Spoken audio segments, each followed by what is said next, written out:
I genuinely hated my life for the longest time. For some background on me, I grew up in rural North Carolina. I was a very shy, very quiet kid.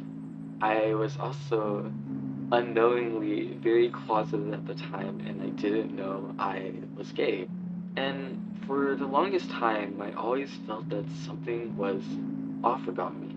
I felt unhappy. I had all of these ideas in my head of what I wanted to do in life. Like, I wanted to be a microbiologist.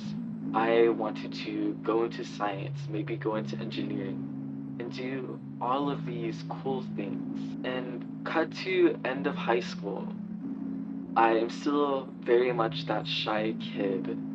I didn't really do anything aside from study, go to class, do tests, do homework. I didn't really make that many friends. I didn't really engage with all of my interests that much.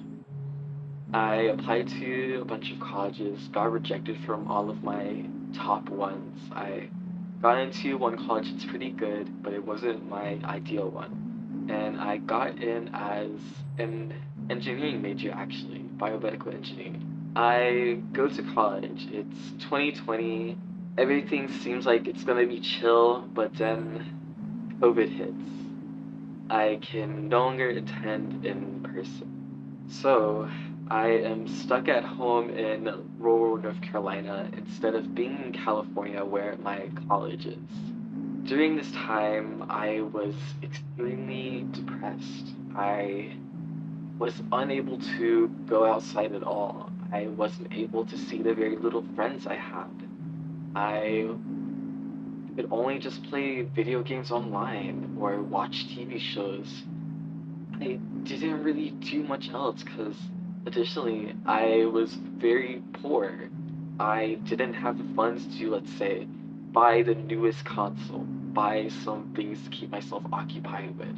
All I had was my kind of rundown laptop, my two dogs, and just myself and my family if I could actually talk to them. Because during this time, our relationship wasn't the best. I was very, not rebellious, but I always felt kind of stifled and stuck in life.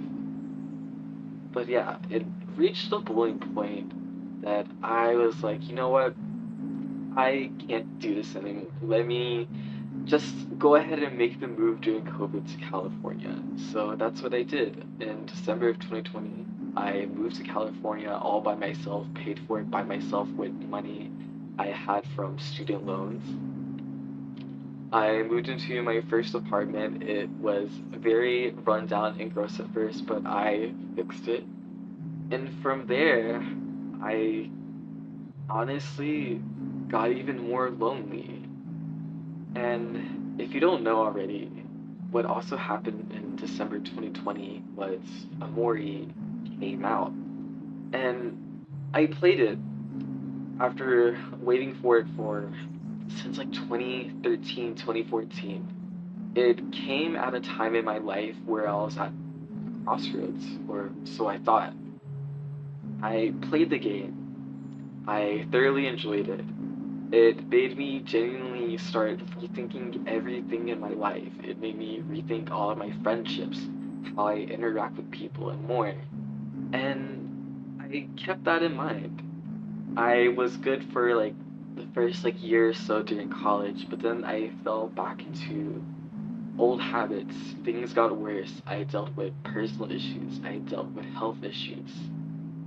And I genuinely thought things were becoming bleak. But things eventually did change. In 2024, I was still studying engineering, but I realized this is genuinely something I don't want to do in my life. I am burnt out. I give up. I either find something else to do or I flunk out of college and I do nothing with my life. I was very much scared. I didn't know what was going to happen. I made the switch into communications. I figured if I have a bunch of free time outside of class, then maybe I'll be able to find something to do. And that's exactly what I did. I applied to a bunch of random jobs and internships, and I eventually managed to start working at a marketing agency. And that kind of planted the first seedlings of, wow, I could really do something if I put my creativity to use. Because I didn't know at the time, but I was very creative. I had the ability to make people laugh, make people cry, make people feel entertained. And it wasn't until summer 2025 in June that was the time I finally started to put it to use. I was making random content, I was making relatable, generic content, and then something clicked. I wasn't performing well at all, but one day I made a video about OMORI.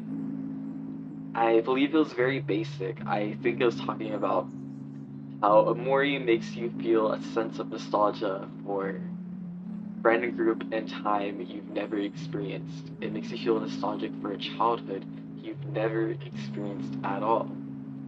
And a lot of people resonated with that.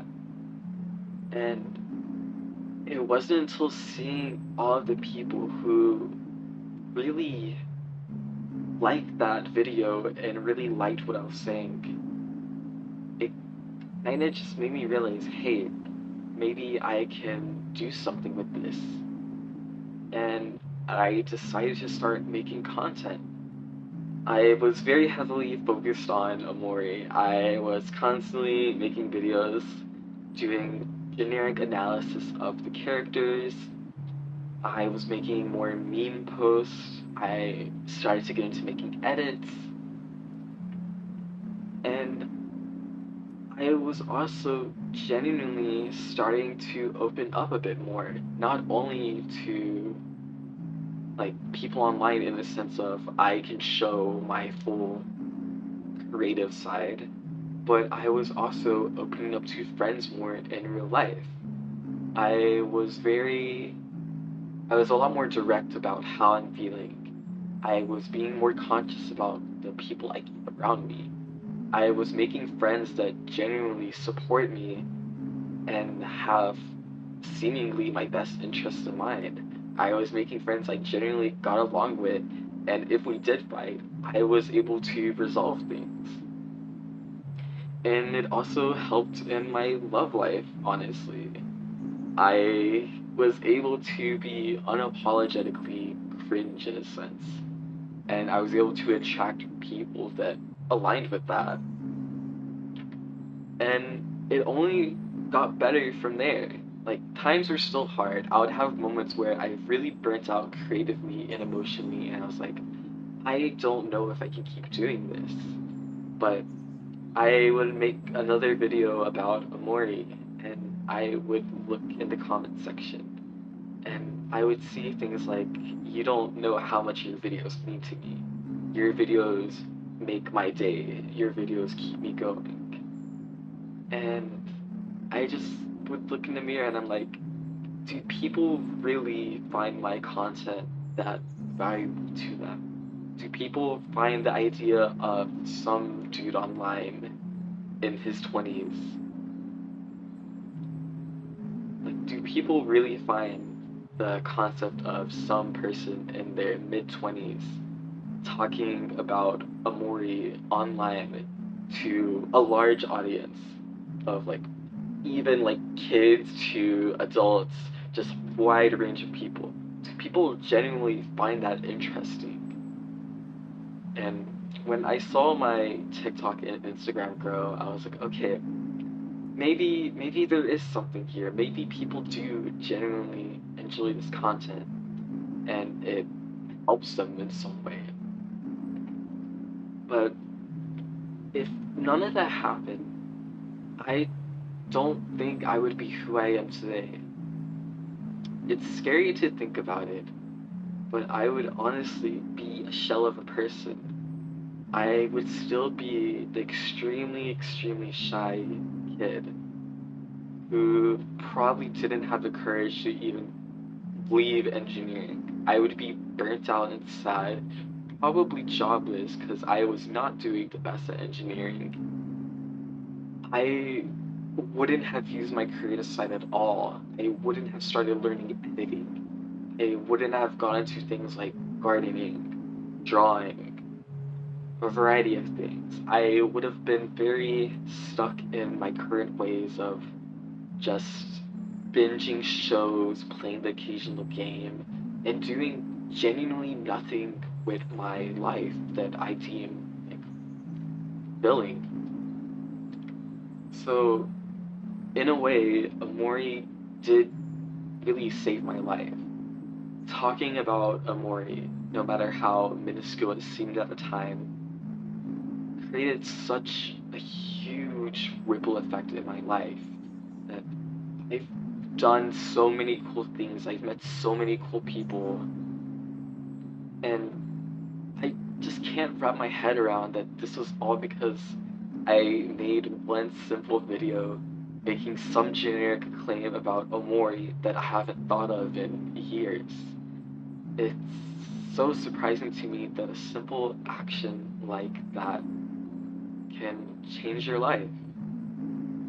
But that's to say, if you are or ever been in shoes like me where you're kind of just stuck in life, you don't know what you want to do, you feel burnt out emotionally, mentally, job wise, physically, all of the things, take a step. Take a step you never thought you would. Start making content. Start using your creative side. Start doing things you never thought you would have the ability to do because, trust me, you can learn anything you put your mind to. And while I couldn't learn engineering because I didn't have the willpower to, in a year span, I was able to teach myself how to put myself out there and make content. And now I can confidently say I am very happy with how my page has grown and how my community has grown. And every day I'm so, so grateful that I took that leap of faith in making content. And I'm grateful for people like you all who are watching this video for giving me the opportunity to do this. Without my supporters, my friends, my family, I wouldn't be the person I am. So, thank you, Amori, for being an amazing game that genuinely changed my life in multiple stages of my life. I will probably come back to Amori even more years from now and have it shape my life even more. And again, thank you to everyone who has supported me, everyone who has liked my content, engaged with my content. Whether you followed me or not, I appreciate every single person that has contributed to where I am now. And I hope to keep this up. So if you like seeing this sort of content, me just yapping at a mic playing a game, and you think it's a nice, cozy, gentle vibe to listen to, let me know. And let me know some things you want to talk about next. I want to get into more philosophical content. I want to think about life even more and start correlating it to fandoms, games, shows. Whatever I can do to make those connections, I want to do it. But yeah, see you in the next one.